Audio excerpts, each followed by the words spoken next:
मेरे प्यारे देशवासियों, नमस्कार।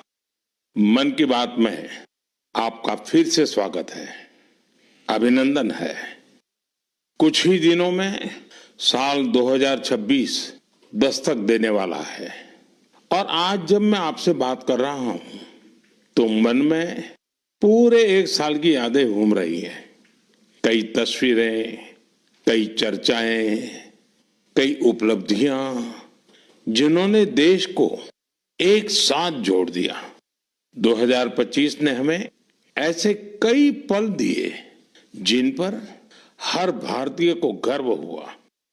देश की सुरक्षा से लेकर खेल के मैदान तक, विज्ञान की प्रयोगशालाओं से लेकर दुनिया के बड़े मंचों तक भारत ने हर जगह अपनी मजबूत छाप छोड़ी। इस साल ऑपरेशन सिंदूर हर भारतीय के लिए गर्व का प्रतीक बन गया। दुनिया ने साफ देखा, आज का भारत अपनी सुरक्षा से कोई समझौता नहीं करता। ऑपरेशन सिंदूर के दौरान देश के कोने कोने से मां भारती के प्रति प्रेम और समर्पण की तस्वीरें सामने आई। लोगों ने अपने अपने तरीके से अपने भाव व्यक्त किए। साथियों, यही जज्बा तब भी देखने को मिला जब वंदे मातरम के 150 वर्ष पूरे हुए। मैंने आपसे आग्रह किया था कि हैशटैग वंदे मातरम 150 के साथ अपने संदेश और सुझाव भेजें। देशवासियों ने इस अभियान में बढ़ चढ़कर हिस्सा लिया। साथियों, 2025 खेल के लिहाज से भी एक यादगार साल रहा। हमारी पुरुष क्रिकेट टीम ने आईसीसी चैंपियंस ट्रॉफी जीती। महिला क्रिकेट टीम ने पहली बार विश्व कप अपने नाम किया। भारत की बेटियों ने women's blind T20 world cup जीतकर इतिहास रच दिया। एशिया कप T20 में भी तिरंगा शान से लहराया। पैरा एथलीटों ने विश्व चैंपियनशिप में कई पदक जीतकर ये साबित किया कि कोई बाधा हौसलों को नहीं रोक सकती। विज्ञान और अंतरिक्ष क्षेत्र में भी भारत ने बड़ी छलांग लगाई। शुभांशु शुक्ला पहले भारतीय बने जो इंटरनेशनल स्पेस स्टेशन तक पहुंचे। पर्यावरण संरक्षण और वन्य जीवों की सुरक्षा से जुड़े कई प्रयास भी 2025 की पहचान बने। भारत में चीतों की संख्या भी अब 30 से ज्यादा हो गई है। 2025 में आस्था, संस्कृति और भारत की अद्वितीय विरासत सब एक साथ दिखाई दी। साल के शुरुआत में प्रयागराज महाकुंभ के आयोजन ने पूरी दुनिया को चकित किया। साल के अंत में अयोध्या में राम मंदिर पर ध्वजारोहण के कार्यक्रम ने हर भारतीय को गर्व से भर दिया। स्वदेशी को लेकर भी लोगों का उत्साह खूब दिखाई दिया। लोग वही सामान खरीद रहे हैं जिसमें किसी भारतीय का पसीना लगा हो और जिसमें भारत की मिट्टी की सुगंध हो। आज हम गर्व से कह सकते हैं 2025 ने भारत को और अधिक आत्मविश्वास दिया है। ये बात भी सही है, इस वर्ष प्राकृतिक आपदाएं हमें झेलनी पड़ी, अनेक क्षेत्रों में झेलनी पड़ी। अब देश 2026 में नई उम्मीदों, नए संकल्पों के साथ आगे बढ़ने को तैयार है। मेरे प्यारे देशवासियों, आज दुनिया भारत को बहुत आशा के साथ देख रही है।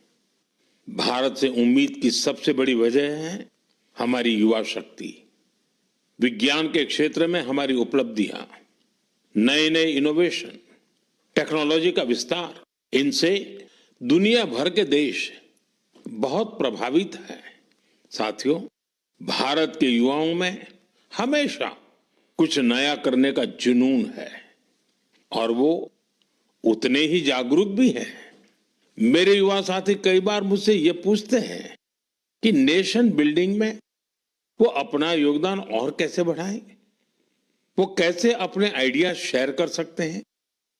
कई साथी पूछते हैं कि मेरे सामने वो अपने आइडियाज का प्रेजेंटेशन कैसे दे सकते हैं। हमारे युवा साथियों की इस जिज्ञासा का समाधान है विकसित भारत यंग लीडर्स डायलॉग।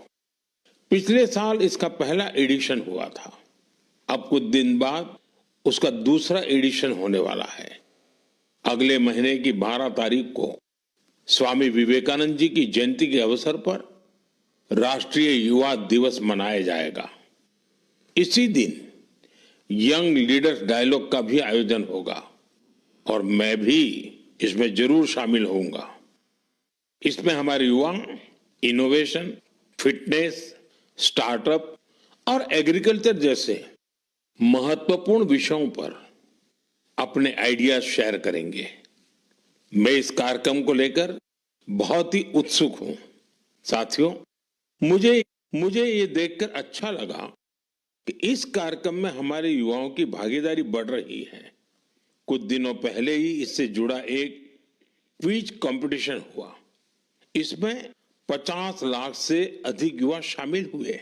एक निबंध प्रतियोगिता भी हुई जिसमें स्टूडेंट्स ने विभिन्न विषयों पर अपनी बातें रखी। इस प्रतियोगिता में तमिलनाडु पहले और उत्तर प्रदेश दूसरे स्थान पर रहा। साथियों, आज देश के भीतर युवाओं को प्रतिभा दिखाने के नए नए अवसर मिल रहे हैं। ऐसे बहुत से प्लेटफॉर्म्स विकसित हो रहे हैं जहां युवा अपनी योग्यता और रुचि के अनुसार टैलेंट दिखा सकते हैं। ऐसा ही एक प्लेटफॉर्म है स्मार्ट इंडिया हैकेथॉन। एक और ऐसा माध्यम जहां आइडियाज एक्शन में बदलते हैं। साथियों, स्मार्ट इंडिया हैकेथॉन 2025 का समापन इसी महीने हुआ है।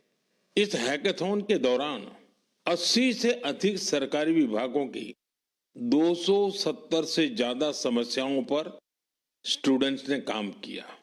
स्टूडेंट्स ने ऐसे सॉल्यूशन दिए जो रियल लाइफ चैलेंजेस से जुड़े थे, जैसे ट्रैफिक की समस्या है। इसे लेकर युवाओं ने स्मार्ट ट्रैफिक मैनेजमेंट से जुड़े बहुत ही इंटरेस्टिंग पर्सपेक्टिव शेयर किए। फाइनेंशियल फ्रॉड्स और डिजिटल एरेस्ट जैसी चुनौतियों के समाधान पर भी युवाओं ने अपने आइडियाज सामने रखे। गांवों में डिजिटल बैंकिंग के लिए साइबर सिक्योरिटी फ्रेमवर्क पर सुझाव दिया। कई युवा एग्रीकल्चर सेक्टर की चुनौतियों के समाधान में जुटे रहे। साथियों, पिछले 7-8 साल में स्मार्ट इंडिया हैकेथॉन में 13 लाख से ज्यादा स्टूडेंट्स और 6,000 से ज्यादा इंस्टीट्यूट्स हिस्सा ले चुके हैं। युवाओं ने सैकड़ों प्रॉब्लम्स के सटीक सॉल्यूशंस भी दिए हैं। इस तरह के हैकेथॉन्स का आयोजन समय समय पर होता रहता है। मेरा अपने युवा साथियों से आग्रह है कि वे इन हैकेथॉन्स का हिस्सा जरूर बने। साथियों, आज का जीवन टेक ड्रिवन होता जा रहा है और जो परिवर्तन सदियों में आते थे, वो बदलाव हम कुछ वर्षों में होते देख रहे हैं। कई बार तो कुछ लोग चिंता जताते हैं कि रोबोट्स कहीं मनुष्य को ही ना रिप्लेस कर दें। ऐसे बदलते समय में ह्यूमन डेवलपमेंट के लिए अपनी जड़ों से जुड़े रहना बहुत जरूरी है। मुझे ये देखकर बहुत खुशी होती है कि हमारी अगली पीढ़ी अपनी संस्कृति की जड़ों को अच्छी तरह थाम रही है। नई सोच के साथ, नए तरीकों के साथ। साथियों, आपने इंडियन इंस्टीट्यूट ऑफ साइंस, उसका नाम तो जरूर सुना होगा। रिसर्च और इनोवेशन इस संस्थान की पहचान है। कुछ साल पहले वहां के कुछ छात्रों ने महसूस किया कि पढ़ाई और रिसर्च के बीच संगीत के लिए भी जगह होनी चाहिए। बस यहीं से एक छोटी सी म्यूजिक क्लास शुरू हुई। न बड़ा मंच, न कोई बड़ा बजट। धीरे धीरे ये पहल बढ़ती गई और आज इसे हम गीतांजलि IISC के नाम से जानते हैं। यह अब सिर्फ एक क्लास नहीं, कैंपस का सांस्कृतिक केंद्र है। यहाँ हिंदुस्तानी शास्त्रीय संगीत है, लोक परंपराएं हैं, शास्त्रीय विधाएं हैं। छात्र यहाँ साथ बैठकर रियाज करते हैं, प्रोफेसर साथ बैठते हैं, उनके परिवार भी जुड़ते हैं। आज 200 से ज्यादा लोग इससे जुड़े हैं और खास बात ये कि जो विदेश चले गए वो भी ऑनलाइन जुड़कर इस ग्रुप की डोर थामे हुए हैं। साथियों, अपनी जड़ों से जुड़े रहने के ये प्रयास सिर्फ भारत तक सीमित नहीं है। दुनिया के अलग अलग कोनों और वहां बसे भारतीय भी अपनी भूमिका निभा रहे हैं। एक और उदाहरण जो हमें देश से बाहर ले जाता है, ये जगह है दुबई। वहां रहने वाले कन्नड़ा परिवारों ने खुद से एक जरूरी सवाल पूछा। हमारे बच्चे टेक वर्ल्ड में आगे तो बढ़ रहे हैं, लेकिन कहीं वो अपनी भाषा से दूर तो नहीं हो रहे हैं।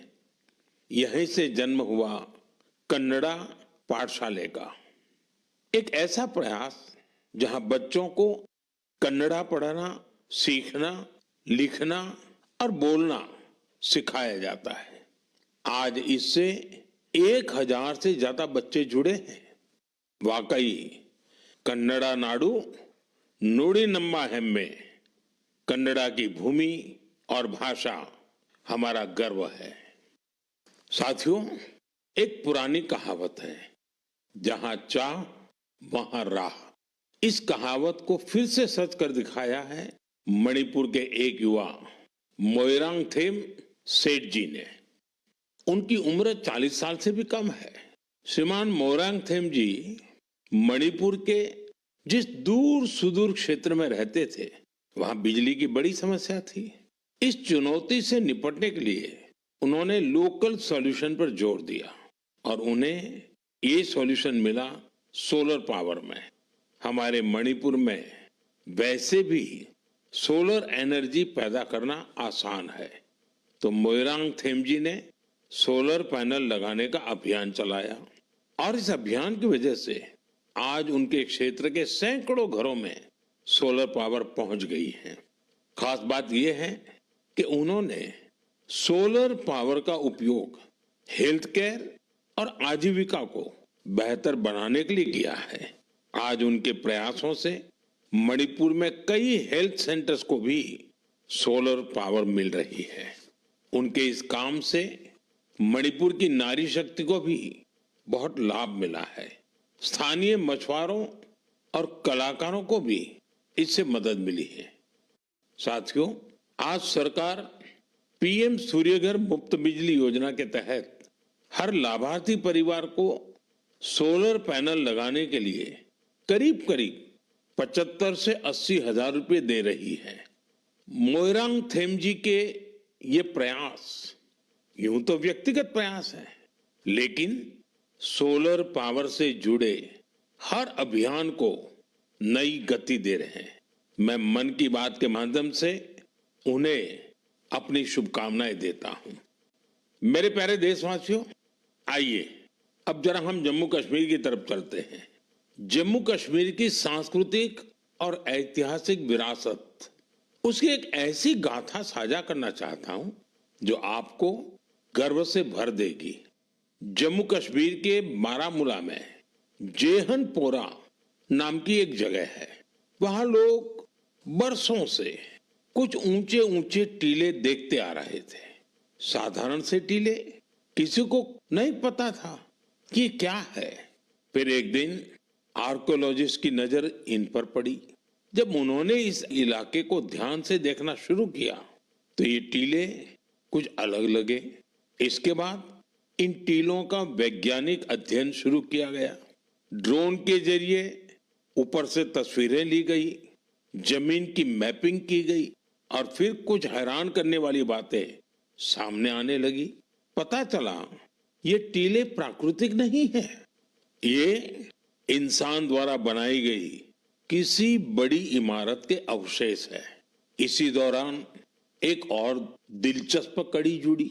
कश्मीर से हजारों किलोमीटर दूर फ्रांस के एक म्यूजियम के आर्काइव में एक पुराना धुंधला सा चित्र मिला। बारामूला के उस चित्र में 3 बौद्ध स्तूप नजर आ रहे थे। यहीं से समय ने करवट ली और कश्मीर का एक गौरवशाली अतीत हमारे सामने आया। ये करीब 2000 साल पुराना इतिहास है। कश्मीर के जहनपोरा का ये बौद्ध परिसर हमें याद दिलाता है कश्मीर का अतीत क्या था, उसकी पहचान कितनी समृद्ध थी। मेरे प्यारे देशवासियों, अब मैं आपसे भारत से हजारों किलोमीटर दूर एक ऐसे प्रयास की बात करना चाहता हूं जो दिल को छू लेने वाला है। फिजी में भारतीय भाषा और संस्कृति के प्रसार के लिए एक सराहनीय पहल हो रही है। वहां की नई पीढ़ी को तमिल भाषा से जोड़ने के लिए कई स्तरों पर लगातार प्रयास किए जा रहे हैं। पिछले महीने फिजी के राकी राकी इलाके में वहां के एक स्कूल में पहली बार तमिल दिवस मनाया गया। उस दिन बच्चों को एक ऐसा मंच मिला जहां उन्होंने अपनी भाषा पर खुले दिल से गौरव व्यक्त किया। बच्चों ने तमिल में कविताएं सुनाई, भाषण दिए और अपनी संस्कृति को पूरे आत्मविश्वास के साथ मंच पर उतारा। साथियों, देश के भीतर भी तमिल भाषा के प्रचार के लिए लगातार काम हो रहा है। कुछ दिन पहले ही मेरे संसदीय क्षेत्र काशी में चौथा काशी तमिल संगमम हुआ। अब मैं आपको एक ऑडियो क्लिप सुनाने जा रहा हूं। आप सुनिए और अंदाजा लगाइए तमिल बोलने की कोशिश कर रहे ये बच्चे कहाँ के हैं। वणक्कम। भारत और संघ तल ओरे भारतम उन्नत भारतम नैरत्तपट्ट काशी तमिल संगमम 4 तमिल करपोम नान रोम कार्के उदाहरणक येन तमिल इंट्रोडक्शन कासियोड़ भूमिल नान पायल पटेल और सुकिन्स इंटर कॉलेज की मानवी अनेवरकुम येन वणक्कम। साथियों, आपको जानकर हैरानी होगी तमिल भाषा में इतनी सहजता से अपनी बात रखने वाले ये बच्चे काशी के हैं, वाराणसी के हैं। इनकी मातृभाषा हिंदी है, लेकिन तमिल भाषा के प्रति लगाव ने इन्हें तमिल सीखने के लिए प्रेरित किया है।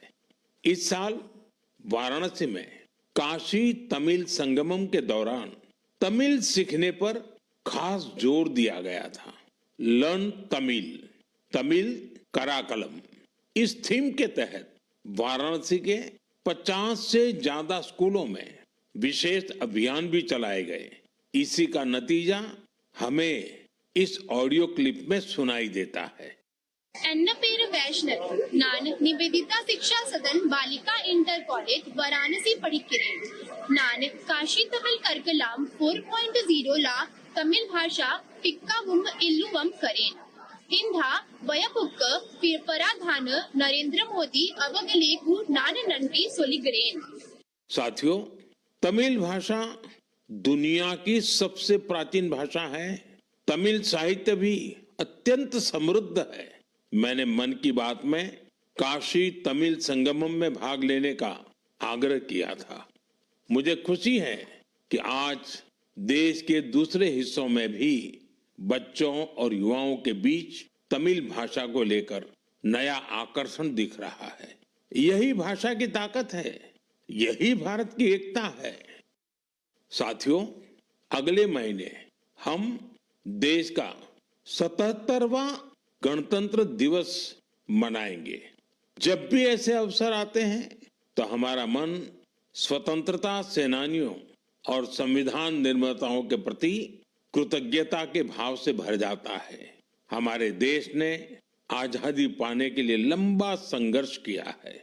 आजादी के आंदोलन में देश के हर हिस्से के लोगों ने अपना योगदान दिया है, लेकिन दुर्भाग्य से आजादी के अनेकों नायक नायिकाओं को वो सम्मान नहीं मिला जो उन्हें मिलना चाहिए था। ऐसी ही एक स्वतंत्रता सेनानी है ओडिशा की पार्वती गिरी जी। जनवरी 2026 में उनकी जन्म शताब्दी मनाई जाएगी। उन्होंने 16 वर्ष की आयु में भारत छोड़ो आंदोलन में हिस्सा लिया था। साथियों, आजादी के आंदोलन के बाद पार्वती गिरि जी ने अपना जीवन समाज सेवा और जनजातीय कल्याण को समर्पित कर दिया था। उन्होंने कई अनाथालयों की स्थापना की। उनका प्रेरक जीवन हर पीढ़ी का मार्गदर्शन करता रहेगा। मैं पार्वती गिरि जी को श्रद्धांजलि अर्पण करूं छी। साथियों, ये हमारा दायित्व है कि हम अपनी विरासत को न भूलें। हम आजादी दिलाने वाले नायक नायिकाओं की महान गाथा को अगली पीढ़ी तक पहुंचाए। आपको याद होगा, जब हमारी आजादी के 75 वर्ष हुए थे, तब सरकार ने एक विशेष वेबसाइट तैयार की थी। इसमें एक विभाग अनसंग हीरोज को समर्पित किया गया था। आज भी आप इस वेबसाइट पर विजिट करके उन महान विभूतियों के बारे में जान सकते हैं, जिनकी देश को आजादी दिलाने में बहुत बड़ी भूमिका रही है। मेरे प्यारे देशवासियों, मन की बात के जरिए हमें समाज की भलाई से जुड़े महत्वपूर्ण विषयों पर चर्चा करने का एक बहुत अच्छा अवसर मिलता है। आज मैं एक ऐसे मुद्दे पर बात करना चाहता हूं जो हम सभी के लिए चिंता का विषय बन गया है। आईसीएमआर यानी Indian council of medical research ने हाल ही में एक रिपोर्ट जारी की है। इसमें बताया गया है कि निमोनिया और यूटीआई जैसी कई बीमारियों के खिलाफ एंटीबायोटिक दवाएं कमजोर साबित हो रही है। हम सभी के लिए यह बहुत ही चिंताजनक है। रिपोर्ट के मुताबिक इसका एक बड़ा कारण लोगों द्वारा बिना सोचे समझे एंटीबायोटिक दवाओं का सेवन है। एंटीबायोटिक ऐसी दवाएं नहीं हैं जिन्हें यूं ही ले लिया जाए। इनका इस्तेमाल डॉक्टर की सलाह से ही करना चाहिए। आजकल लोग यह मानने लगे हैं कि बस एक गोली ले लो, हर तकलीफ दूर हो जाएगी। यही वजह है कि बीमारियां और संक्रमण इन एंटीबायोटिक दवाओं पर भारी पड़ रहे हैं।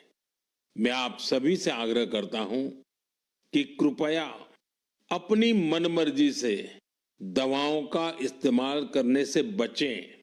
एंटीबायोटिक दवाओं के मामले में तो इस बात का ध्यान रखना बहुत जरूरी है। मैं तो यही कहूंगा, मेडिसिन्स के लिए गाइडेंस और एंटीबायोटिक्स के लिए डॉक्टर्स की जरूरत है। ये आदत आपकी सेहत को बेहतर बनाने में बहुत मददगार साबित होने वाली है। मेरे प्यारे देशवासियों, हमारी पारंपरिक कलाएं समाज को सशक्त करने के साथ ही लोगों की आर्थिक प्रगति का भी बड़ा माध्यम बन रही है। आंध्र प्रदेश के नारसापुरम जिले की लेस क्राफ्ट की चर्चा अब पूरे देश में बढ़ रही है। ये लेस क्राफ्ट कई पीढ़ियों से महिलाओं के हाथों में रही है। बहुत धैर्य और बारीकी के साथ देश की नारी शक्ति ने इसका संरक्षण किया है। आज इस परंपरा को एक नए रंग रूप के साथ आगे ले जाया जा रहा है। आंध्र प्रदेश सरकार और नाबार्ड मिलकर कारीगरों को नए डिजाइन सिखा रहे हैं, बेहतर स्किल ट्रेनिंग दे रहे हैं और नए बाजार से जोड़ रहे हैं। नारसापुरम लेस को जीआई टैग भी मिला है। आज इससे 500 से ज्यादा प्रोडक्ट्स बन रहे हैं और 250 से ज्यादा गांवों में करीब करीब 1 लाख महिलाओं को इससे काम मिल रहा है।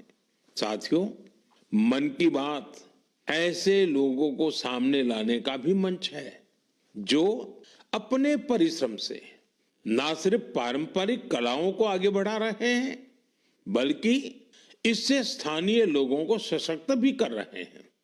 मणिपुर के चुराचांदपुर में मार्गरेट राम थारसी एमजी, उनके प्रयास ऐसे ही हैं। उन्होंने मणिपुर के पारंपरिक उत्पादों को, वहां के हैंडीक्राफ्ट को, बांस और लकड़ी से बनी चीजों को एक बड़े विजन के साथ देखा और इसी विजन के कारण वो एक हैंडीक्राफ्ट आर्टिस्ट से लोगों के जीवन को बदलने का माध्यम बन गई। आज मार्गरेट जी की यूनिट, उसमें 50 से ज्यादा आर्टिस्ट काम कर रहे हैं और उन्होंने अपनी मेहनत से दिल्ली समेत देश के कई राज्यों में अपने प्रोडक्ट्स का एक मार्केट भी डेवलप किया है। साथियों, मणिपुर से ही एक और उदाहरण सेनापति जिले की रहने वाली चोखोने क्रिचेना जी का है। उनका पूरा परिवार परंपरागत खेती से जुड़ा रहा है। क्रिचेना ने इस पारंपरिक अनुभव को एक और विस्तार दिया। उन्होंने फूलों की खेती को अपना पैशन बनाया। आज वो इस काम से अलग अलग मार्केट्स को जोड़ रही है और अपने इलाके की लोकल कम्युनिटीज को भी एम्पावर कर रही है। साथियों, ये उदाहरण इस बात का पर्याय है कि अगर पारंपरिक ज्ञान को आधुनिक विजन के साथ आगे बढ़ाएं तो ये आर्थिक प्रगति का बड़ा माध्यम बन जाता है। आपके आसपास भी ऐसी सक्सेस स्टोरीज हो तो मुझे जरूर शेयर करिए। साथियों, हमारे देश की सबसे खूबसूरत बात यह है कि साल भर हर समय देश के किसी न किसी हिस्से में उत्सव का माहौल रहता है। अलग अलग पर्व त्योहार तो है ही, साथ ही विभिन्न राज्यों के स्थानीय उत्सव भी आयोजित होते रहते हैं। यानी अगर आप घूमने का मन बनाएं तो हर समय देश का कोई न कोई कोना अपने यूनिक उत्सव के साथ तैयार मिलेगा। ऐसा ही एक उत्सव इन दिनों कच्छ के रण में चल रहा है। इस साल कच्छ रणोत्सव का यह आयोजन 23 नवंबर से शुरू हुआ है, जो 20 फरवरी तक चलेगा। यहां कच्छ की लोक संस्कृति, लोक संगीत, नृत्य और हस्तशिल्प की विविधता दिखाई देती है। कच्छ के सफेद रण की भव्यता देखना अपने आप में एक सुखद अनुभव है। रात के समय जब सफेद रण के ऊपर चांदनी फैलती है, वहां का दृश्य अपने आप में मंत्र मुग्ध कर देने वाला होता है। रण उत्सव का टेंट सिटी बहुत लोकप्रिय है। मुझे जानकारी मिली है कि पिछले 1 महीने में अब तक 2 लाख से ज्यादा लोग रणोत्सव का हिस्सा बन चुके हैं और देश के कोने कोने से आए हैं, विदेश से भी लोग आए हैं। आपको जब भी अवसर मिले तो ऐसे उत्सवों में जरूर शामिल हो और भारत की विविधता का आनंद उठाएं।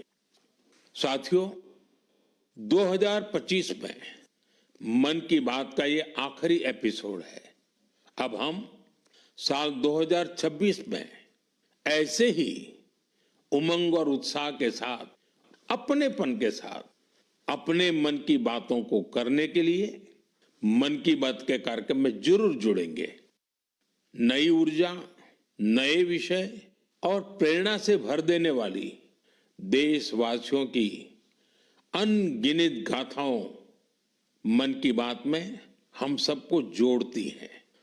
हर महीने मुझे ऐसे अनेक संदेश मिलते हैं जिसमें विकसित भारत को लेकर लोग अपना विजन साझा करते हैं। लोगों से मिलने वाले सुझाव और इस दिशा में उनके प्रयासों को देखकर ये विश्वास और मजबूत होता है। और जब ये सब बातें मेरे तक पहुंचती हैं तो विकसित भारत का संकल्प जरूर सिद्ध होगा। यह विश्वास दिनों दिन मजबूत होता जाता है। साल 2026 इस संकल्प सिद्धि की यात्रा में एक अहम पड़ाव साबित हो। आपका और आपके परिवार का जीवन खुशहाल हो, इसी कामना के साथ इस एपिसोड में विदाई लेने से पहले मैं जरूर कहूंगा, फिट इंडिया मूवमेंट, आपको भी फिट रहना है। ठंडी का ये मौसम व्यायाम के लिए बहुत उपयुक्त होता है। व्यायाम जरूर करें। आप सभी को 2026 की बहुत बहुत शुभकामनाएं। धन्यवाद। वंदे मातरम।